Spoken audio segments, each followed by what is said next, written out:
Based on the title of this service, Litha, the answer is yes.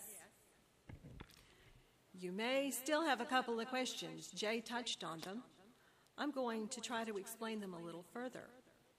To begin to answer these questions, I'm going to ask you to go with me back in time, back to a time where there were not that many people on the earth, when we were totally dependent on being able to harvest and use the resources of the earth for our very survival. So knowing when and where to hunt what animal, when and where to harvest the fruits of the earth, meant the difference between life and death. Therefore, it was vitally important to know the cycles of the season, the cycles of fertility, of harvest, of rain and drought, to understand the progression of the wheel of the year.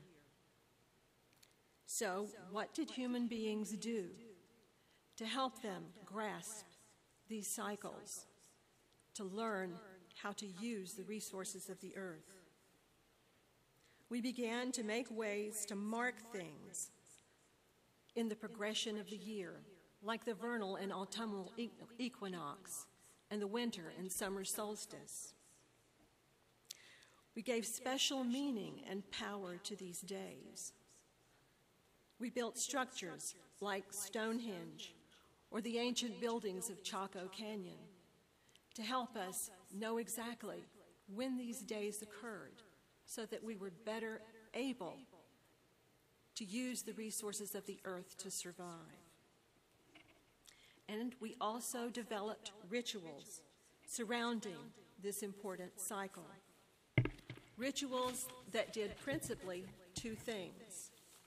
First, they gave us a sense of connection, both to the earth and its cycles on which we depended, and to our tribe and community with which we went through these cycles.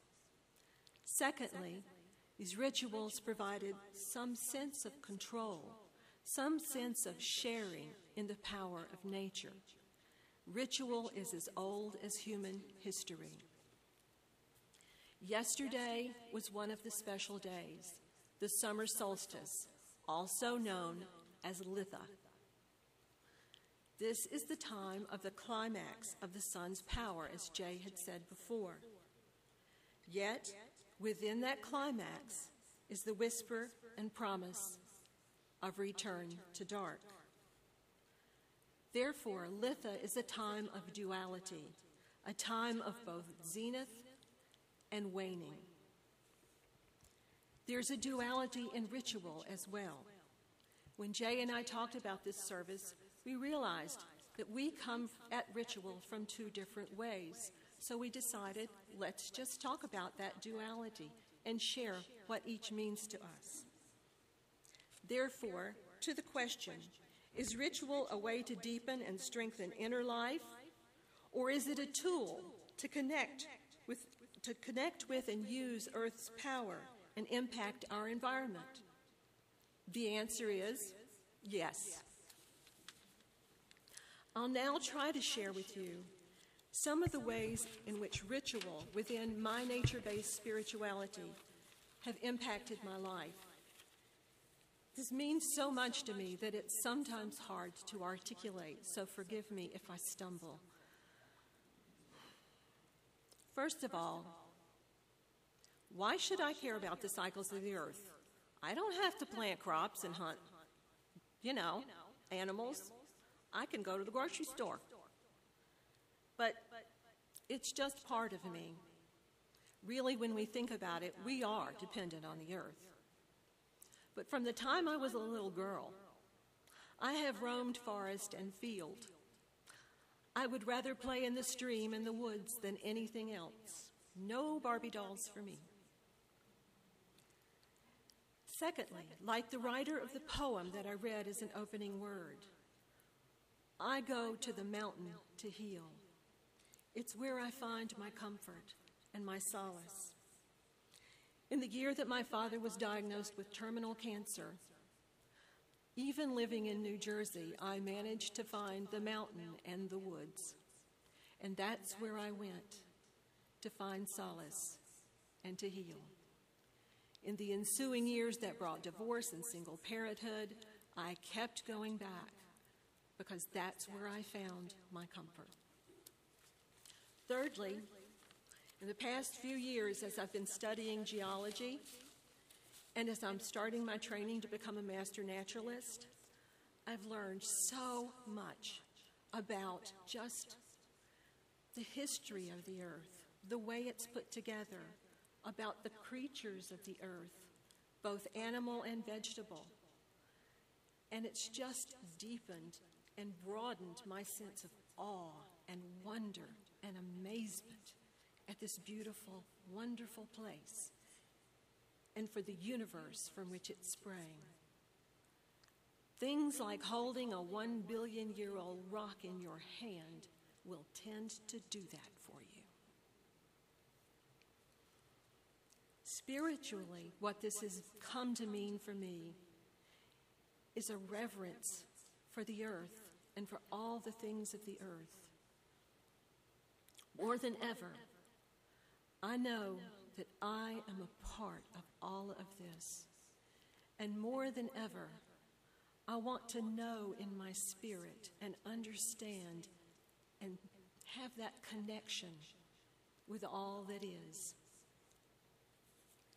Joseph Campbell has said, "The function of ritual, as I understand it, is to give form to human life, not just in the way of mere surface arrangement, but in depth." I have experienced this to be very true. In my home, I've set aside a place for my ritual. I use earth-centered spirituality tradition, as we've done this morning by our walking and chanting. I cast a circle. That circle sets us apart, that place, as sacred and protected. It's a place where I can feel safe and open myself to the spirit of all that is. In Wiccan tradition, in a lot of pagan traditions, the circle represents the earth, the cycle of the year, the cycle of life. There are 4 directions in the circle: east, south, west, and north. Each direction is associated with a specific element, a specific time of the year, a specific time of the day. So, the next thing I do after I cast my circle is I walk and I light a candle in each of the quarters. In the east, I stand and I ask the spirit of the air, the spirit of dawn, the spirit of springtime, to be present with me in my circle. I light a candle. I move to each quarter. To the south, I invite fire. To the west, water, autumn, twilight.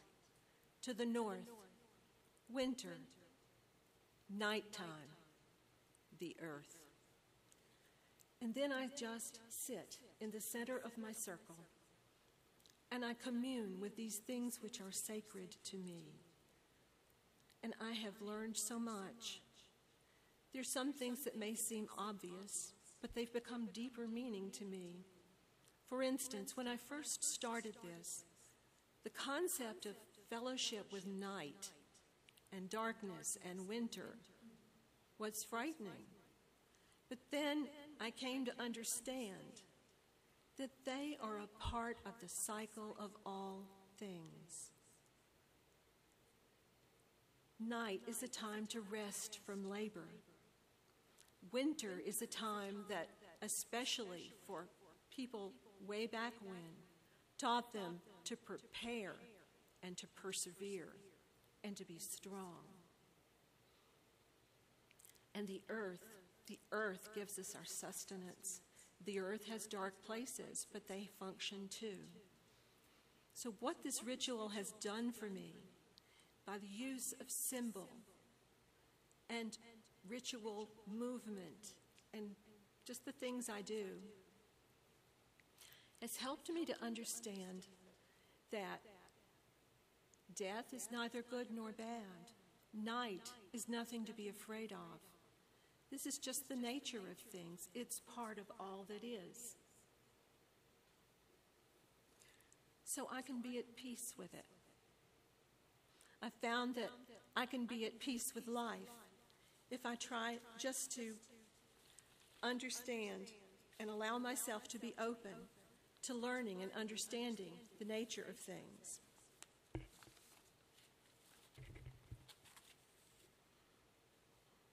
If I try to just acknowledge and honor and work with the nature of that which I encounter. For instance, I have 2 little yappy poodles. I don't like yappy dogs. They used to drive me nuts. Until one day, it occurred to me, that's the nature of the dog. Work with it, you know? Work with the fact that they like to be in a den to crate train them. So that's just one little example. Ariana Huffington, in the latest issue of the Sierra Club magazine, has said something that I think is worth repeating. To fully experience the world around us, we have to free ourselves from the distractions that constantly beg for our attention. Even Thoreau struggled to stay in the moment. He said, "It sometimes happens that I cannot easily shake off the village." Now, thanks to technology and smartphones, a lot of us don't even try to shake off the village anymore. We surrender to a life of distractions. A favorite character of mine, Precious Ramotswe of Botswana, in Alexander McCall Smith's series, The Ladies' #1 Detective Agency, has a reflection that I'd like to share with you as well. She's sitting down in the public square because she says it is not necessary to always be on the move. That was half the trouble with the world, she thought. Not enough people took the time to sit down for a few minutes and look up at the sky, or whatever it was that was before you, a herd of cattle, perhaps, or a stretch of bush dotted with acacia trees, or the sinking of the evening sun into the Kalahari. You did not have to sit for long. Even a few minutes was enough to remind you that if you spent your life rushing about, then the years would slip through your fingers without your really noticing it, until suddenly they were gone and you were old. And before long, it would be that moment that comes to everybody, to leave Botswana forever. I encourage you, take the time to sit with that which is sacred to you, be it in prayer or meditation, be it in contemplation of the love of your family, or of art or beauty, whatever is sacred to you. Spend time with it. Open yourself to the possibility of creating ritual to bring it more fully and deeply into your life.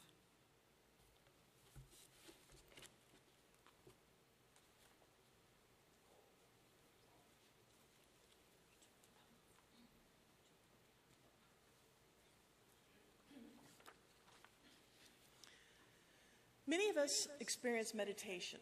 Meditation is a type of ritual. It is something that we do probably the same way every time we sit down to do it, or we may have a variety of ways. We may be meditating that we don't even know we're meditating. So I invite you in this safe space to close your eyes, to make yourself comfortable, to relax, and perhaps, if you want, to follow these directions by Joseph Stroud. How weary, stale, flat, and unprofitable seems to me all the uses of this world. Take a plane to London. From King's Cross, take the direct train to York. Rent a car and drive across the Vale to Ripon. then into the dales toward the valley of the Nid. A narrow road with high stone walls on each side, and soon you'll be on the moors. There's a pub, the Drovers, where it's warm inside, a tiny room. You can stand at the counter and drink a pint of Old Peculiar. For a moment, everything will be all right. You're back at a beginning. Soon you'll walk into Yorkshire country, into dells, farms, into blackberry and cloud country. You'll walk for hours. You'll walk the freshness back into your life. This is true. You can do this. Even now, sitting at your desk, worrying, troubled, you can gaze across Middlesmoor to Ramsgill, the copses, the abbeys of slanting light, the fells. You can look down on that figure walking towards Garhouse, cheeks flushed, curlews rising in front of him, walking, making his way, working his life, step by step, into grace.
As we find our ways back from that spot, wandering the moors, we wonder once again about the use and meaning of ritual. As Susan pointed out, ritual gives us the opportunity to arrange our world exteriorly to help us engage our world inside. We organize and order and bring peace to the space we wish to reside in, to work in, so that we can then find a moment of stillness and peace within ourselves, or to have the safe space in which to do interior work that might be frightening. For not only does nature have dark places that we are afraid to enter, but so do our souls. And if we don't take the time and create the sacred space, the safe area in which to explore these scary spots, these darker regions, we never get to find the rewards hidden within them. Just as we might bring forth a diamond from the earth, so we unearth unexpected strengths and blessings from the dark places within ourselves. Susan introduced us to ritual to go in, whereas my primary ritual is bringing the in without. As she said, we have two sides to ritual, and can ritual be used, in our question, to bring something to ourselves? Or is ritual used to bring something from ourselves out into the world? And the answer is yes. My particular practice and use of ritual is in general to bring forth or to bring an effect from the world, by sending the desire from within to without. And therefore, in my creating of a sacred space, of my casting the circle, calling to the quarters, having a symbol of each of the forces of nature, to call upon the divine dualities, is there so that once I have built this space that bridges the interior and the exterior, I can now align it such that I can send forth a request or send forth a hope. It's not always to call something back to you, but it might be to give to others. But that the rituals that I work with are rituals of investment into the environment instead of investment inside. Not to say, of course, that I don't do ritual for interior work. But over the years, I've come to realize that as I work with myself, I must work with community. I must work with the environment. I must not only draw from it, but give to it. And the ritual and ritual space is a way we do that. Now, these rituals are around us all the time that we do in an attempt to invest our hopes and to banish our fears for what is within our community or in our world. The ritual of biannual voting in this country is a hope that we will bring about something better, that we will be able to bring order to the chaos, that we will be able to invest through a representative, through an action, a belief, a value, something we feel that our culture needs. And it's the same whether we are stepping out into the community in a communal ritual or we are in a personal ritual. We have the ability to invest our hopes into the world at large. And this functions very similarly to a vibrational aspect. For, both in science and in mysticism, they talk about the vibrational aspects of the world, of reality, which could be made synonymous to tuning forks. And it's well known that if you strike a tuning fork, and if anywhere within the range of its vibrations there is another tuning fork tuned to that same frequency, that fork will begin to vibrate, and thereby bringing a little more of that particular essence into the space. That's what ritual allows us to do. We can set ritual to a certain vibration, the vibration of healing, the vibration of hope, the vibration of peace, the vibration of protection. Whatever it is that we are looking to bring or to cause or to invite into the world, we set up in our ritual. And our ritual becomes that great tuning fork, which then through our actions, through our thoughts, through the very ritual itself, sets up a vibration that reaches outward into the world and either attracts through the mystical laws of attraction or begins to resonate in areas where that is needed and where that can start to form. And so for me, ritual, in addition to allowing me to explore and to settle and to become more one with myself and to bring about the changes that are positive for me, but ritual is the force through which we can invest our hopes and our energies for the needs of the world. And so when we do ritual, especially purposeful ritual, we have to be conscious of what it is we're hoping for. What is our goal? And when we step from that, we realize we're doing so many daily rituals, as I had talked with the children. But we do those rituals unconsciously. Those rituals have power, but they will only resonate with what is going on with us at that time. If I am angry while making my food will be angry food. If I am doing art in a sense of despair, the art will show forth that despair. Anything we do, our interior energy, where we are within ourselves, is expressed into the world through these rituals. And therefore, going about distracted, going about unconscious, so that the vibrations that we set off with each ritual we do has unimagined consequences, because we aren't conscious of what we're doing. We are unconscious.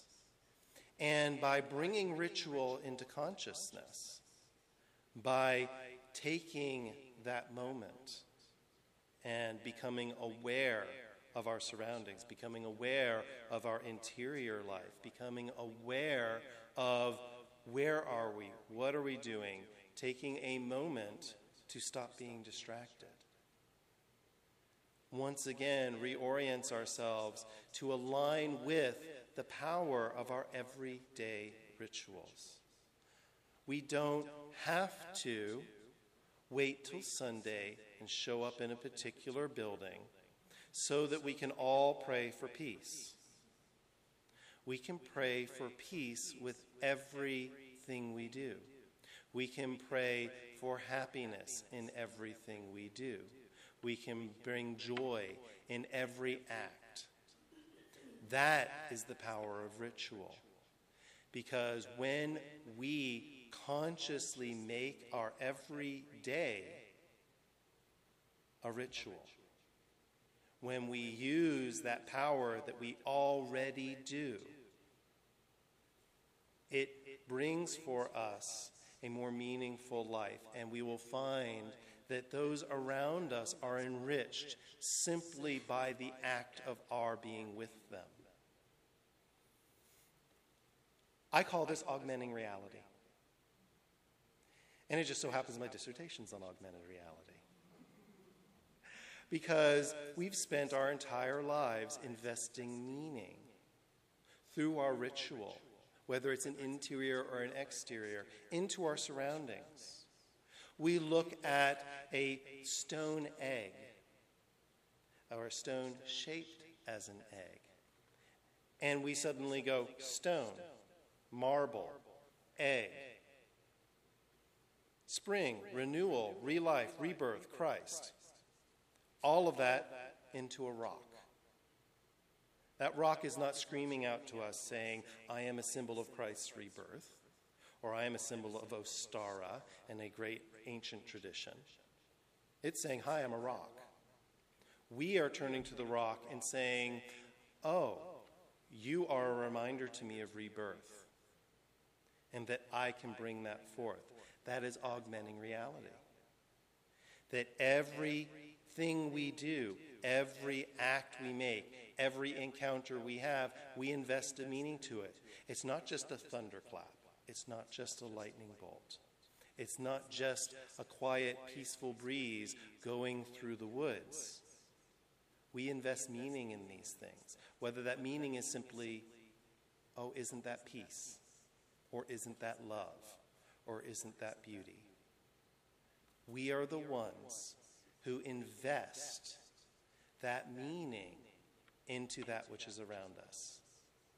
And as such, we are responsible. It is our duty to invest the best we can into what we do, what we say, and what we think of our space around us. Because the unspoken thought is no more damaging than the spoken thought. It simply manifests in less direct ways.